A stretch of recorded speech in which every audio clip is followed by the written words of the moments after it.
Servette 2, Chelsea 1. Chelsea are through to the next round of the Conference League. However, do we need to worry? Because the reality is, are these players going to take this tournament serious? Look, I'm going to be brutally honest today. I'm going to give you the good, the bad, and the downright ugly from today's match. I'm going to give you my perspective on how the players have disrespected this tournament. However, I don't blame them. And we're going to talk about it in great detail. We're going to analyze the games. There are certain players that I need to ask the question. Do you think you're going to get into the matchday squad on the weekend for the Premier League? Because the reality is you don't look Conference League standard, or the way you're performing, you don't look that standard. And there's so many mistakes from today's game to take away. But at the same time, I need to ask myself, am I reading too much into this? Because if I'm not motivated as a fan for this game, can you imagine what professional footballers that are in their head thinking they are Premier League standard players, motivated for the Conference League? But we need to talk about it. So what I need from all of you lot is to do the natural, right? You come home, what's the first thing you do? Wash your hands. Come to a YouTube channel on the Kavkas View, what's the first thing you do? You hit that like button.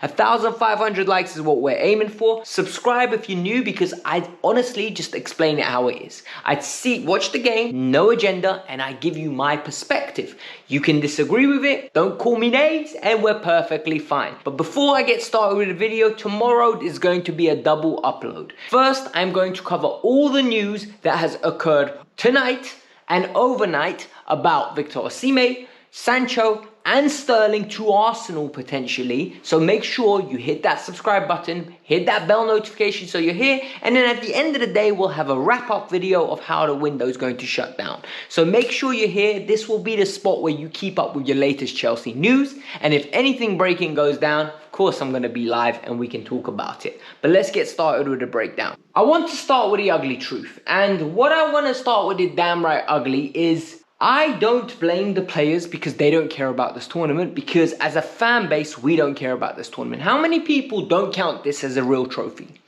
These players are expected to travel to Switzerland, get up to the game, and then give a maximum effort for a game that none of them want to be there. Apart from maybe Tariq George and Renato Vega, none of them believe they should be on that pitch. They don't want to be participating in this tournament. Is it correct? No. But are they human? Yes.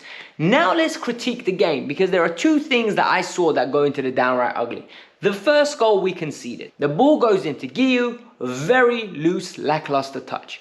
Gives it away in transition. Enzo Fernandez jumps out of a 50-50. Hate seeing that, but you need to recover from that standpoint. Disasi comes in, he's following their left winger who has been giving him a horrible 2 games, right? And what happens is, he puts his arm on him, he's not strong enough to push him off the ball goes sliding through, and next thing you know, Badiashile is in no man's land. The guy literally done the most simple run. He choreographed it around him, no reaction from Badiashile. They absolutely slot it, 1-1 Servette, and game back on. The defending there was extremely poor. The defending there reiterated to me, right, questions that I need to ask. Why is Trevor Chalobah being isolated if Badiashile is putting in performances like this and Disasi is putting in performances like he has done at right back? Disasi's got more of an excuse, because Disasi's argument is, I've had no preseason. These are my first 2 games, and all of a sudden you're trying to get me to like run against players that have had 10 games under their belt. I'm a good player. I'm just not match fit. What's Badiashile's excuse? Because every time I've seen him, he's been very clumsy. He's not reading the game right. He looks worried on the ball. His absolute all-round play is pathetic. He is one of those players, right, I was religiously saying I don't want to get rid of. I think there's talent in there. Honestly, if a bid of 25 million comes in from an AC Milan, get rid of him. Tomorrow, if there's a bid, reintegrate Trevor Chalobah. Reintegrate Trevor Chalobah at right back. Keep him. Because at least I know I don't get this level of incompetency with Trev. Trev can play CDM, can play right back and centre back. Badiashile's not doing none of it, neither's Disasi. Then we need to talk about the midfield. In the midfield, you got Kieran Dewsbury-Hall. If you're playing a midfield of Enzo Fernandez or Caicedo at the pivot, you got Nkunku as the attacking 8. Dewsbury-Hall, you need to be the balancer. He was acquired for the purposes of knowing the system, having the ability to come in without having to acclimatize to anything, and he will help the team look more fluid.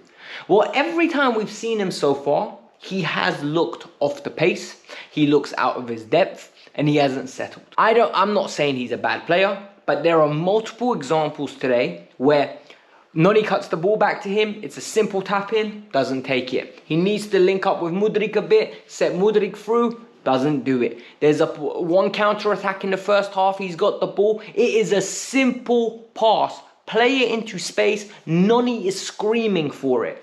Does not release the ball, gets bullied off the ball. He is doing things that are not characteristically him.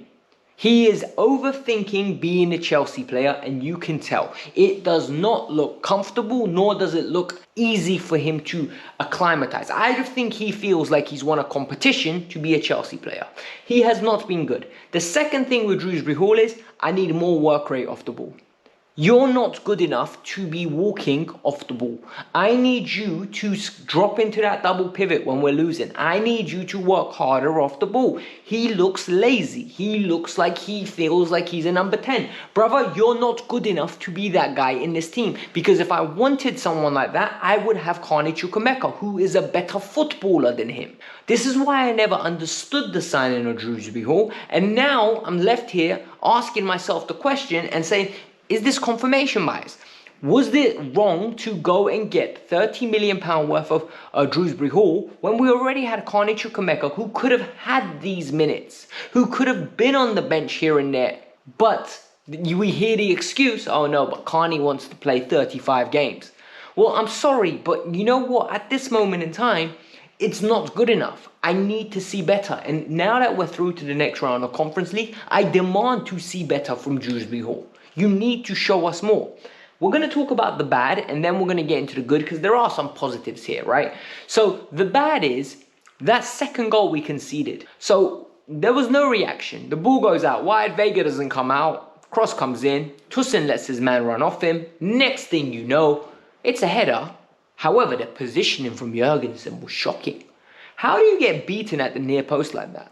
Like, genuinely, like, I've been saying, yo, you signed a new keeper, he should be our number one, I can't trust Sanchez.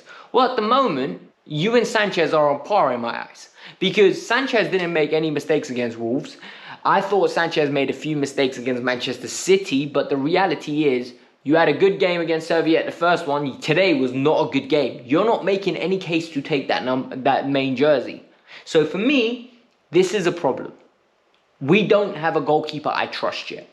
Either one of them can change my opinion. He made a couple of good saves today, but there was one save today, the shot comes in, he makes the save and he parries it right into the 6-yard box. And this is something that I read and heard about him when I was doing my research on him.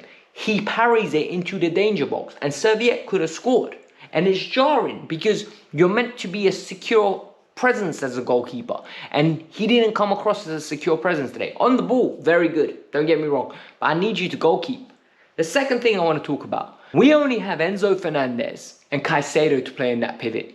With Romeo Lavia hurt and out from Crystal Palace and then coming back after the international break, we might run into a little predicament where we don't have enough midfielders playing that role. So I need to see Keon Dyer getting a call up, or I need you to promote somebody from within, or I need to see Cesar Cassidy. We need to see someone else, because Leslie Ogochukwu went on loan, understandable. Andres Santos went on loan, understandable. But we need more than Enzo and Caicedo in there, guys. Something needs to tick. Maybe bring Trev back. Maybe put Trev as that DM. Like, I know people are going to say, oh, why bring Trev back all of a sudden? But at least Trev is giving us an alternative of playing in multiple positions. And Trev does it to a good standard. You can't run Enzo and Caicedo into the ground. Like, they are meant to be your sample pieces for the Premier League. You can't keep using them Thursday, Sunday, Thursday, Sunday, Thursday, Sunday. They will lower their performance level from exhaustion. It doesn't work. You can't have them traveling all over Europe consistently. Furthermore, we need to talk about Guiu and Mudryk, because Guiu and Mudryk, alongside a few other players, are in a position where Conference League minutes is what they're most probably going to be getting this year. But if these are the performances we're going to see from Gio and Mudryk in Conference League, big man, I need to see more, man. Gio, it's not enough for you to run, hassle and harry and try to get as many fouls and win challenges, because you don't play for Sheffield United, you play for Chelsea. There needs to be more to him. He's going through one-on-one. He tries to do the knock the ball past the keeper, just a loose touch. He plays like every bit of a £7 million footballer. Effort, tenacity, he doesn't cheat you. However, his finishing, his quality is just not good enough. He needs a loan. He's 18. He's not ready for this level. He really isn't. Armando Broja is better than him. And people are going to say, oh, but he puts more effort than Broja. Broja all round is a better player. I'm sorry. He genuinely is. Then I actually think if Gio can go on loan, send him on loan, and Broja reintegrate him into the squad and try to regain some of his value to flip him on in the future. Then we need to talk about the next element, Mudryk. Mudryk looked okay. Mudryk's biggest problem is he cost 62 million, and it's not his fault that he cost 62 million. So we judge him on a 62 million pound scale, right? He had the same game Noni had. The only problem is now, Noni's got credit in the bank. Because Noni will have a game like this, but then have a game where he's absolutely outstanding. I don't remember a game where Mudryk's had where we go, oh my God, you were outstanding. He's had good things. However, he has a lot of brain dead things. Like there was the instance where he beats his man, poor cross. He takes a touch into the area, loses the ball. He absolutely destroys the defender for pace, but he doesn't position the ball in a position where he can flick it with a nice finish. It's literally shoots it straight at the keeper's chest. His end product's not there, and it's so frustrating. He didn't have a terrible game, but he didn't have a good game. And in this level, he needs to make the difference. Like Conference League level, I need you to make the difference. And then we need to talk about how we must be better off the ball. I genuinely think we looked poor off the ball today. Like against Wolves, I understood why we looked poor, but in the second half, we looked good. Right, in the second half, we expressed ourselves, we kept the ball, and the quality was better, so we looked better. Today, Servette are attacking. Servette on another day could win this game by more, but on another day, we could have taken our chances and won as well, so I want to be fair. However, the reality is, what are we doing here? Because Nkunku's in the A position, he's running around, he's not tracking back, he thinks he's like fine not to do that. His partner has to do more running. Drewsbury needs to just a little bit of compactness, guys. I'm not asking for much. Or retain the ball with more quality. Have a little bit more care on the ball. The good. I already had 3 things that are positive from today. Number 1, we saw patterns of play. We saw the same attack in the first half over and over again, and we created a lot of chances. In the second half, individual brilliance created a lot more of the chances with Cole Palmer coming on. Cole should have scored when he hit the crossbar. Jackson scored, it was narrowly offside. But at that moment in time, the game was so stretched. We were literally dominating off individual brilliance, but we just weren't executing in the final third enough to win the game. And I think if we needed to go on and win the game, we would have done. So the players were messing around at the end. In the first half, we saw good patterns. It was good for half an hour. Nkunku gets another goal. Great penalty. Absolutely slots it in the corner. And Mudryk won the penalty off tenacity and pace. Like, effort. Mudryk doesn't cheat you for effort. However, I thought Nkunku had a good game. Like, genuinely did. I think we saw elements of his game today where we're like, yeah, this is what you can offer. The problem is he needs to offer more of that productivity, because now he's got serious competition from Felix, from Palmer, Noni, and Neto. That's why the links for Sancho just don't make sense to me. And finally, Tariq George. Tariq George, in my opinion, looked more comfortable, more promising, more brave, more adventurous on the ball than Mudryk.